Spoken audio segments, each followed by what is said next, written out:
ഹിമാചൽ പ്രദേശിലെ ഷിംലയ്ക്കടുത്ത് വാഹനാപകടത്തിൽ മരിച്ച സൈനികൻ ആദർശിന്റെ മൃതദേഹം സ്വദേശമായ ഫറോക്കിലേക്ക് എത്തിച്ചിരിക്കുകയാണ്. ചുങ്കം ഖാദിസിയ സ്കൂളിൽ പൊതുദർശനം തുടരുന്നു.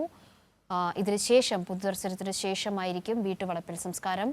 വൻ ജനാവലി ധീരജവാൻ ആദരാഞ്ജലികൾ അർപ്പിക്കാനായി എത്തിയിട്ടുണ്ട്. റമീസ് വിവരങ്ങളുമായി ചേരുന്നുണ്ട്. റമീസ്, എപ്പോഴായിരിക്കും സംസ്കാര ചടങ്ങുകൾ? പൊതുദർശനം നീളാനുള്ളൊരു സാധ്യത കാണുന്നുണ്ട്. വലിയ തോതിൽ ഒരു ജനാവലി അവിടെ തടിച്ചുകൂടിയിരിക്കുന്ന കാഴ്ച. കാവ്യ, ഈ കഴിഞ്ഞ വെള്ളിയാഴ്ചയായിരുന്നു ഹിമാചൽ പ്രദേശിലെ ഷിംലയിൽ വെച്ച് ആദർശ് സഞ്ചരിച്ച വാഹനത്തിന് മുകളിലേക്ക് മലമുകളിൽ നിന്ന് മണ്ണിടിച്ചിലുണ്ടായതിനെ തുടർന്ന് പാറക്കഷ്ണങ്ങൾ വീഴുകയും ധീരജവാൻ ആദർശ് മരണപ്പെടുകയും ചെയ്തത്. ഇന്നലെ രാത്രി 10:35 ആദർശിന്റെ മൃതദേഹം കരിപ്പൂർ എയർപോർട്ടിലെത്തുകയും തുടർന്ന് മെഡിക്കൽ കോളേജിലേക്ക് മാറ്റുകയായിരുന്നു.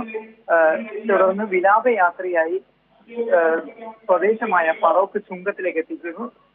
ചുങ്കം ഖാദിസിയ സ്കൂളിലാണ് നിലവിൽ പൊതുദർശനം നടത്തിയിരിക്കുന്നത്.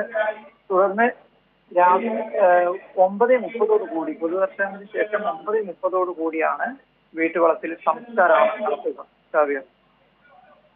ശരി, റമീസാണ് വിവരങ്ങൾ നൽകിയത്. അല്പസമയം മുൻപാണ് മൃതദേഹം പൊതുദർശനത്തിന് വെച്ചത്. പൊതുദർശനം പൂർത്തിയാക്കിയതിനു ശേഷം വീട്ടുവളപ്പിലായിരിക്കും സംസ്കാരം.